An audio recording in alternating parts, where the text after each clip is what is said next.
All right, hey guys, we're gonna go over the funeral speeches. I'm gonna start with Brutus, okay? He's the first one, and the first line, this is Act 3, Scene 2, he says, "Be patient till the last." And I kind of assume that the crowd is a little restless. You know, they wanna know what's going on here? What happened? Why did you kill Caesar? So there's probably a lot of onlookers that are very curious that have come out to hear what's going on. And then he starts off Romans, countrymen, and lovers. And remember I said in our meeting that he starts off with Romans first because to Brutus, you are Romans before you're anything else. Romans, countrymen, and then lovers, which is another word for friends. "Hear me for my cause and be silent, that you may hear. Believe me for mine honor, and have respect to mine honor, that you may believe. Censure me in your wisdom, and awake your senses, that you may the better judge." In other words, be quiet and listen to me.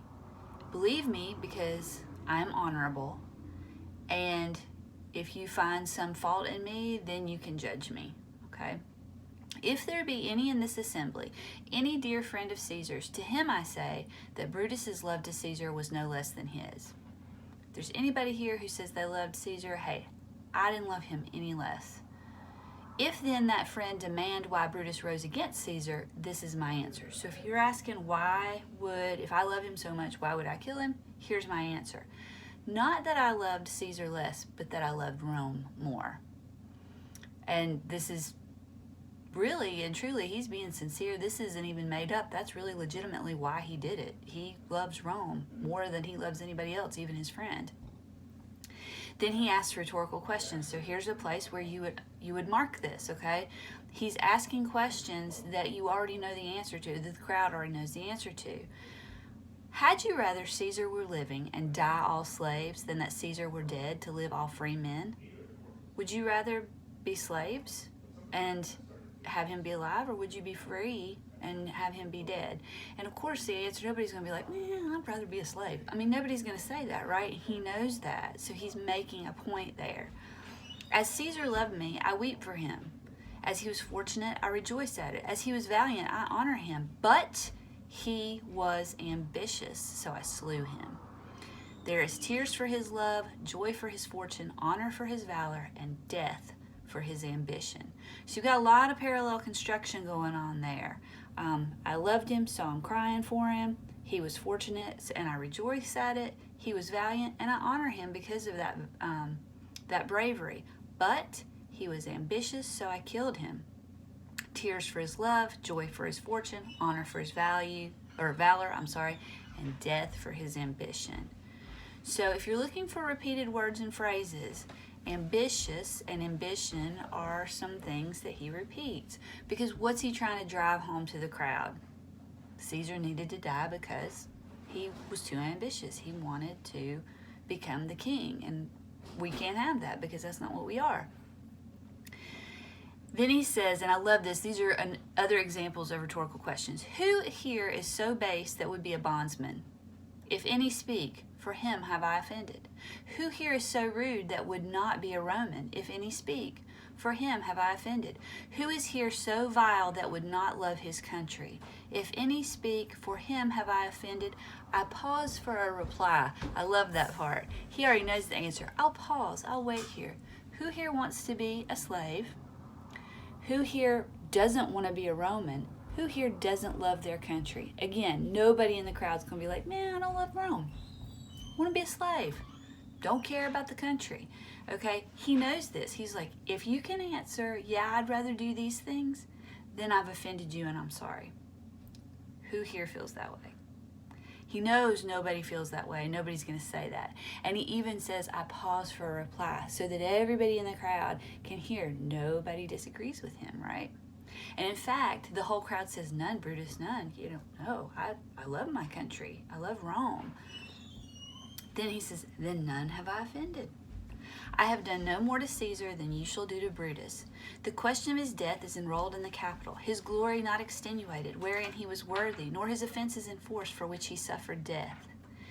All right, so he's saying, we haven't done any more to Caesar than you would do to me if I was committing the same offenses, right?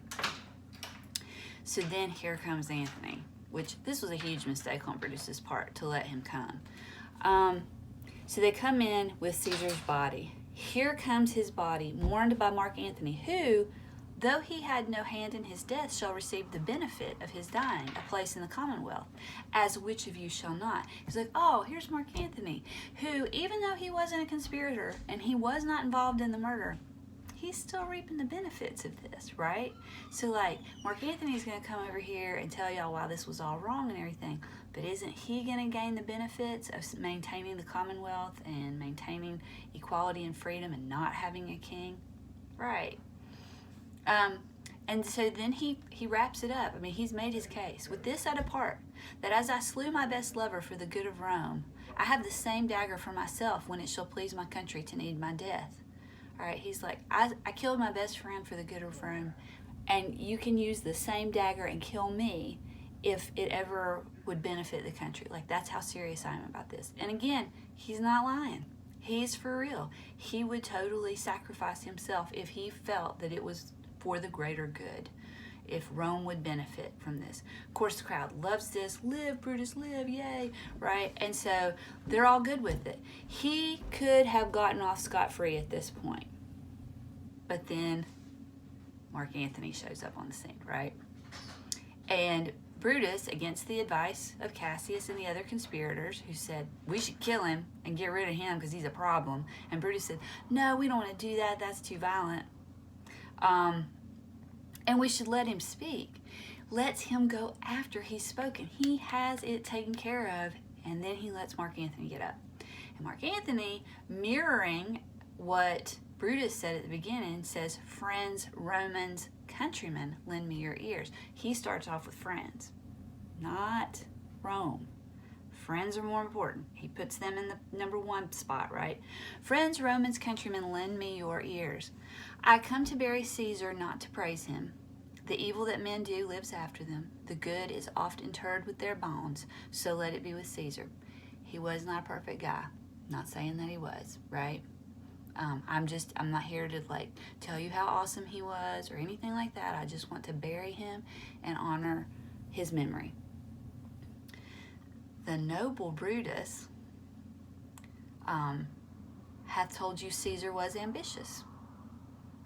If it were so, it was a grievous fault, and grievously hath Caesar answered it. It's like, the noble Brutus says that Caesar was ambitious. Okay. And if he was, he paid for it, like really paid for it, right? And grievously hath Caesar answered it. Here under leave of Brutus and the rest, for Brutus is an honorable man, so are they all honorable men, come I to speak in Caesar's funeral. Again, repeated words. What's being repeated here? Honorable, honorable, honorable. He is not going to get up there and say, these guys are horrible. Why? Because then that makes him at odds with them, right? Instead, he's planting a seed in the minds of the audience. So he's saying, hey, I'm just here to bury Caesar. I'm not going to say anything bad about these guys because, I mean, after all, they're honorable. But then watch what he does. He was my friend, faithful and just to me. But Brutus says he was ambitious, and Brutus is an honorable man. So it must be true, right? He has brought many captives home to Rome, whose ransoms did the general coffers fill. In other words, Caesar captured, I mean, Rome was a huge empire, right? He's brought all these captives home. He's filled the coffers, which means he's brought a lot of money into the Roman Empire and made the Roman people wealthy, right? Did this in Caesar seem ambitious? Maybe. Maybe he was just doing what was really good for his country. He asks these questions to plant a seed in their minds. Brutus says he was ambitious, was he? I don't know. He helped us out. You guys are living a better life because he did these things. When that the poor have cried, Caesar hath wept. Ambition should be made of sterner stuff. So when we were struggling or suffering and people were poor, Caesar cried about it and tried to do stuff to make it better for his people. And he says ambition should be made of sterner stuff. I don't know if people who are ambitious sit around and cry about the poor. But Brutus says he was ambitious, and Brutus is an honorable man. You all did see that on the Lupercal I thrice presented him a kingly crown. So that's that festival at the beginning of the play, right? And he says, I thrice, which means 3 times. 3 times I presented him a kingly crown, which he did thrice refuse. Was this ambition? If you were really ambitious and somebody offered to make you the king 3 times and you turned it down 3 times, does that make sense? No. Yet Brutus says he was ambitious, and sure, he is an honorable man. I speak not to disprove what Brutus spoke, but here I am to speak what I do know. So I'm not here to dispute what Brutus is saying at all. I'm just here to tell you what I know. You all did love him once, not without cause. What cause withholds you then to mourn for him? O judgment, thou art fled to brutish beasts, and men have lost their reason. Bear with me. My heart is in the coffin there with Caesar, and I must pause till it come back to me. All right, now this is playing on the heartstrings here. This is an appeal to emotions, right? My heart is in the coffin with Caesar. What's the point of that? I'm so ripped up about this. I'm so sad and in such a state of grief that my heart is actually in the coffin with Caesar. And then he stops. He's like, and I must pause till I come back to me. In other words, he's like choked up, right? So like you can kind of see this happening. And what is the effect of this? Then the audience is like, oh God, look how torn up Mark Antony is. And maybe we should feel the same way. So there's a dialogue here in the middle of this speech between the citizens, and this is to show you what's happening in the murmurings in the crowd, right? Methinks there's much reason in his saying. So, maybe this makes kind of some good sense, right? If thou consider rightly of the matter, Caesar has had a great wrong. You think? Been stabbed 30-some times? Yeah, I think. Has he, masters? I fear there will be a worse come in his place. Oh, now this is a good question. What if we killed Caesar and we get someone worse in his place? Like, sometimes it's better the devil you know than the devil you don't, right? And then the 4th citizen says, mark ye his words, he would not take the crown. Therefore, 'tis certain he was not ambitious. So he's totally cast doubt in the crowd that Caesar was quite as ambitious as Brutus was making it out, right? If it be found so, some will dear abide it. Poor soul, his eyes are red as fire with weeping. Okay, so Mark Antony has played this well. Like, oh, look at him. His eyes are red. He's crying so much. There's not a nobler man in Rome than Antony. Uh-oh. 5 seconds ago, who was the noblest man in Rome? It was Brutus. But now Mark Antony shows up crying, and they're like, oh, look, poor Antony. He's so noble. Now mark him, he begins to speak. So Mark Antony gives them time to kind of like talk amongst themselves, and then he kind of comes back to himself. You know, he's regained his composure here. And he says, but yesterday the word of Caesar might have stood against the world. Now he lies there, and none so poor to do him reverence. O masters, if I were disposed to stir your hearts and minds to mutiny and rage, I should do Brutus wrong and Cassius wrong, who, you all know, are honorable men. I will not do them wrong. I rather choose to wrong the dead, to wrong myself and you, than I will to wrong such honorable men. Okay, sarcasm. He was like, if I told you stuff, it would just upset you, and it would sound like I was saying something bad about Cassius and Brutus. I don't want to do that because they're honorable men, so I'm just here to mourn Caesar. But, this is my favorite part, but here's a parchment, a piece of paper, right? So here's a piece of paper with the seal of Caesar. I found it in his closet. It's his will. Let but the commons hear this testament, which, pardon me, I do not mean to read. And they would go and kiss dead Caesar's wounds and dip their napkins in his sacred blood, yea, beg a hair of him for memory, and dying mention it within their wills, bequeathing it as a rich legacy unto their issue. So he says, I found this in his closet, it's his will, and if I read it to you, which I'm not going to do, you would be astounded at how generous he's been to you and all of the gifts that he's left. I mean, you would want to you would be so distraught with grief, and you would just want to touch him one last time to show your respect and to honor him, but I'm not going to read it. Of course, if somebody says that, what's going to happen? The crowd starts, we'll hear the will. Read it, Mark Antony. The will. We will hear Caesar's will. And Antony ends it by saying, have patience, gentle friends. I must not read it. It is not meet. You know how Caesar loved you. You are not wood. You are not stones, but men. You're not made of wood or stone. You're men. And if you read this, if you knew what was in it, it would kill you to see how much he loved you.